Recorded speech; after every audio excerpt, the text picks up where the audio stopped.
Assalamualaikum warahmatullahi wabarakatuh. Selamat sore pemirsa Vicom Channel. Walaupun sekarang settingannya sore, tapi sebenarnya kita tayangnya tetap malam. Nah pemirsa, kalau biasanya saya menyapa pemirsa di rumah dari studio di Vicom Channel, studio podcast Meja Bual. Tapi kali ini saya sedang berada di Kedai Kopi Jongkong yang tepatnya terletak di Jalan Sungai 6, Kampung Kolam Kijang ya. Oke, nah malam ini kita nggak bakal ngebahas tentang budaya politik ataupun aksi sosial lainnya, karena saya udah bareng dengan chef kami dan kita bakal ngebahas tentang seputar kuliner. Siap. Oke, selamat sore nih chef kami. Selamat sore Bu. Jangan manggil Bu kayak tua banget, manggilnya Mbak aja boleh. Oke, selamat sore Mbak. Iya, terima kasih. Apa kabar chef? Alhamdulillah baik. Alhamdulillah baik ya. Mudah-mudahan kita semua sehat ya chef, walaupun cuaca lagi panas kayak gini ya chef. Iya, amin. Amin. Oke chef, boleh tahu nama lengkapnya?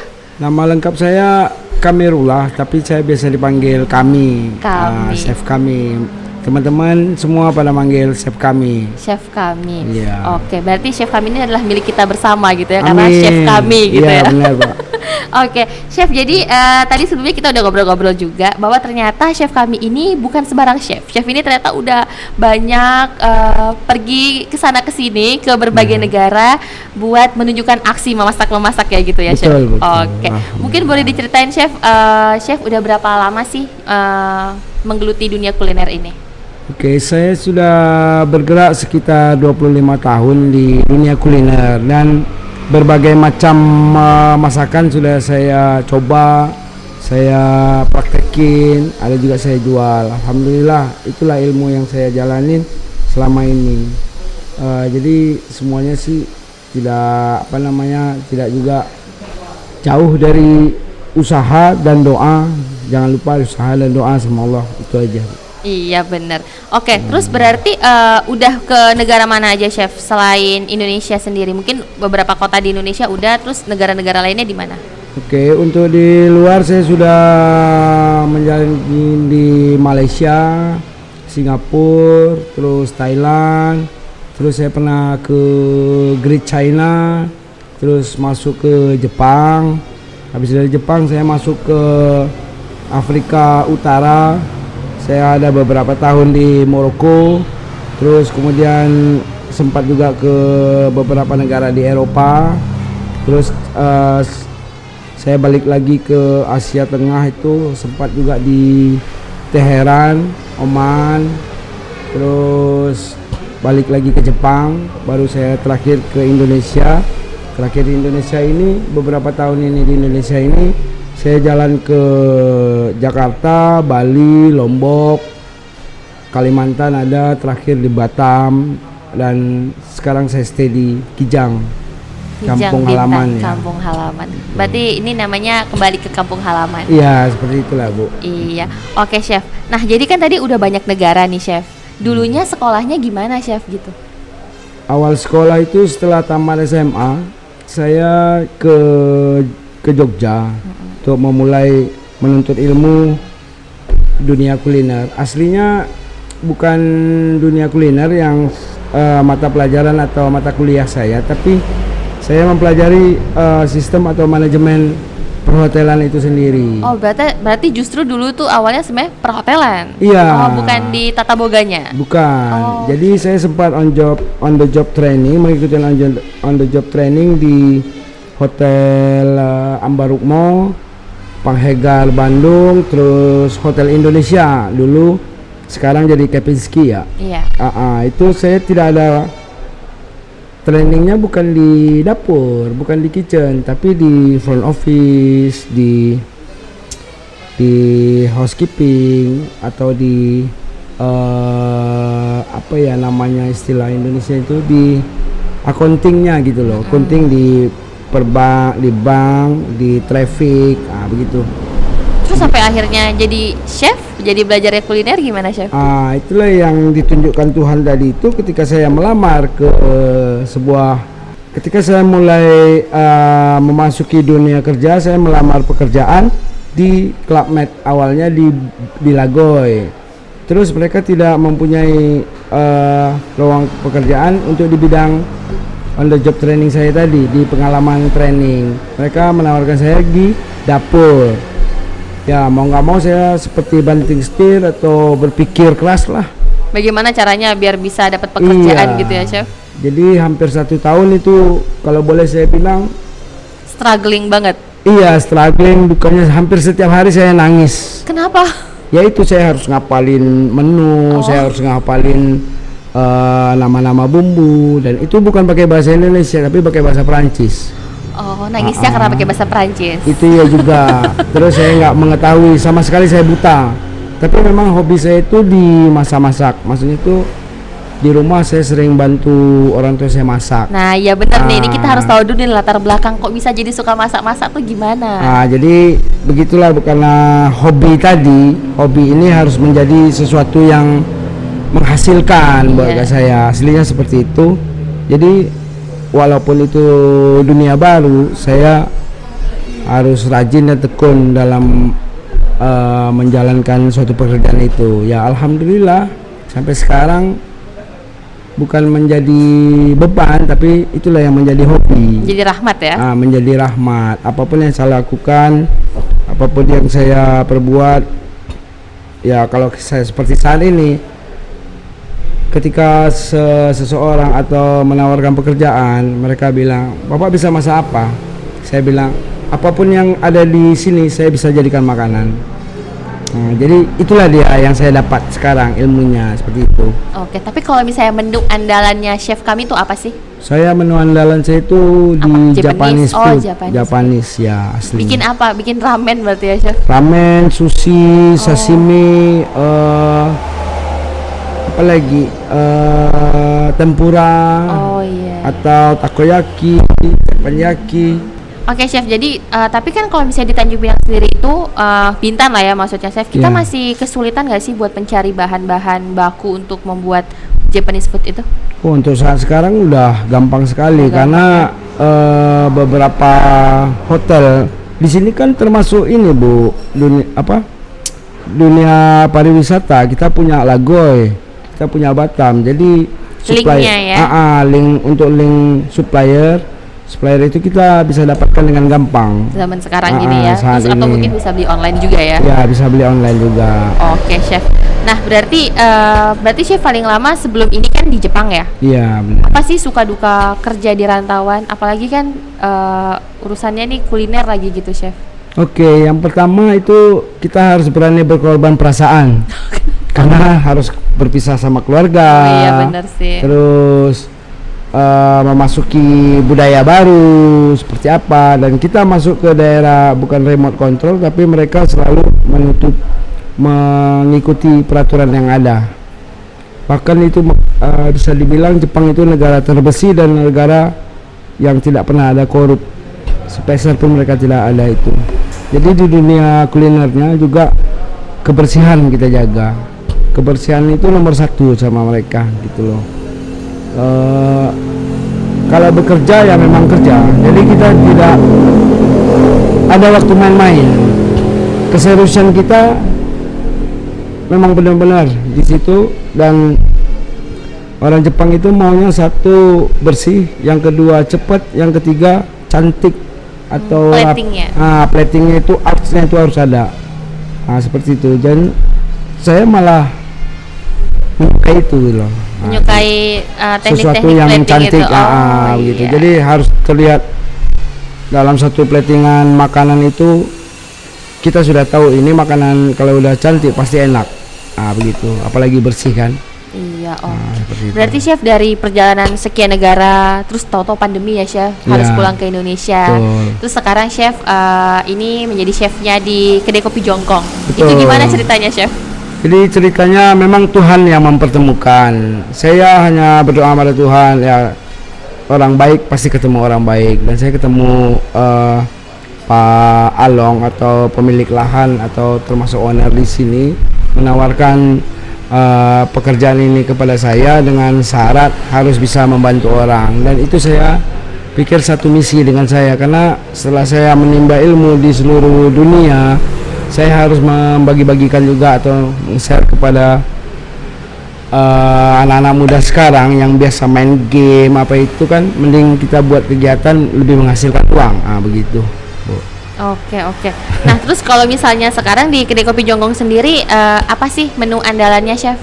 Menu andalan kita sekarang kita untuk paket sarapan kita punya Oh ini nasi dagang. Oh. Ini nasi dagang ini. Ini buat sendiri chef?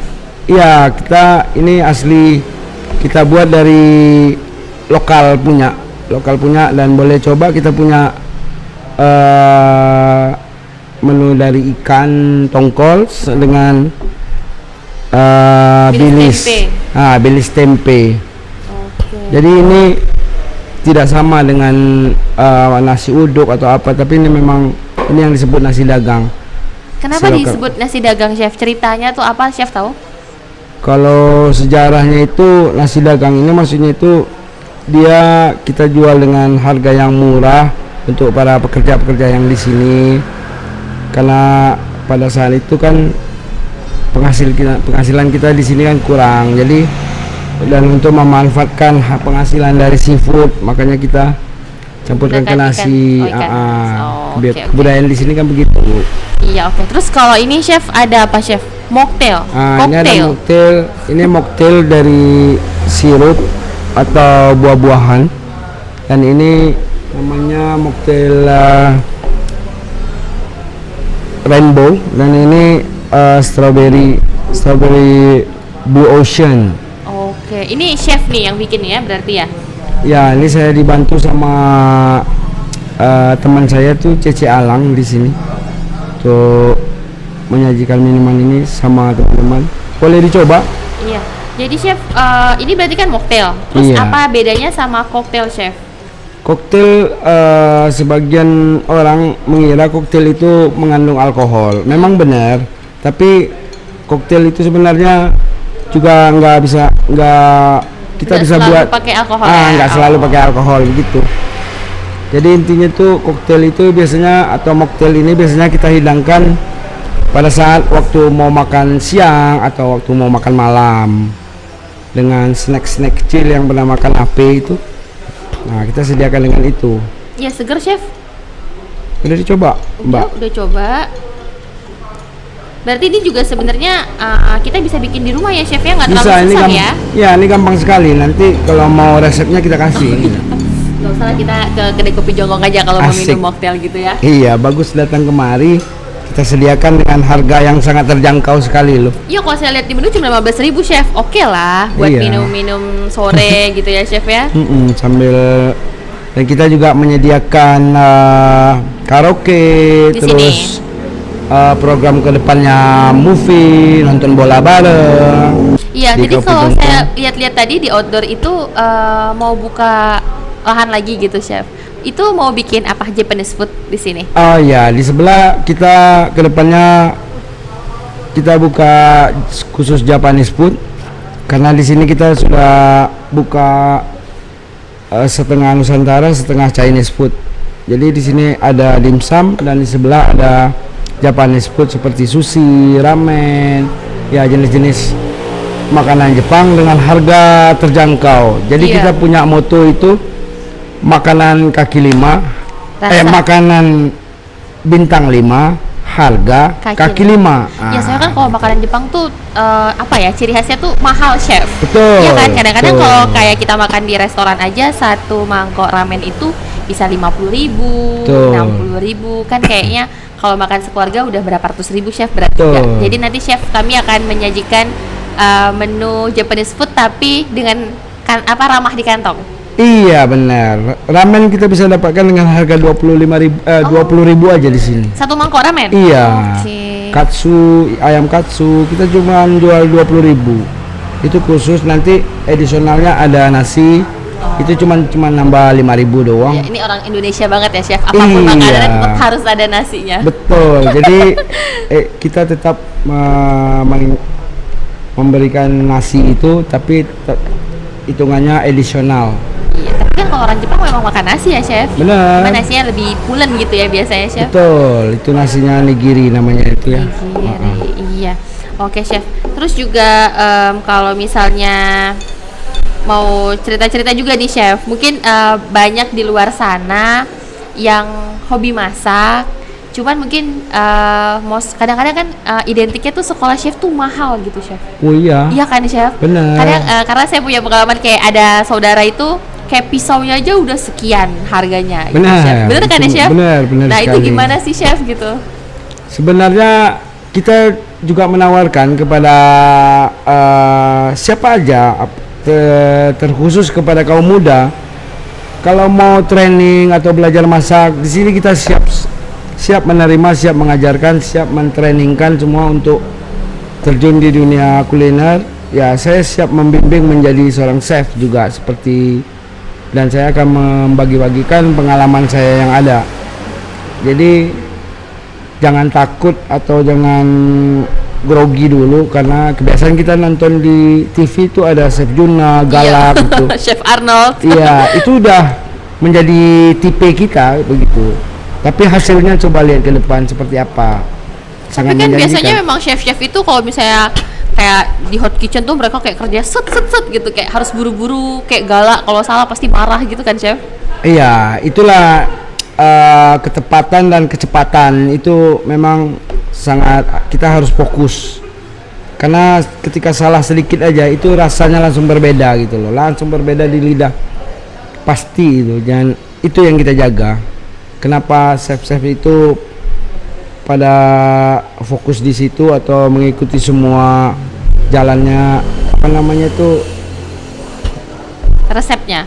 jalan resepnya itu, karena setiap resep itu beda tangan pasti beda rasa. Nah, tapi setidaknya mendekati lah. Ya benar, Chef. Juga kadang-kadang misalnya kita makan enak terus minta resep Iya. ke orang.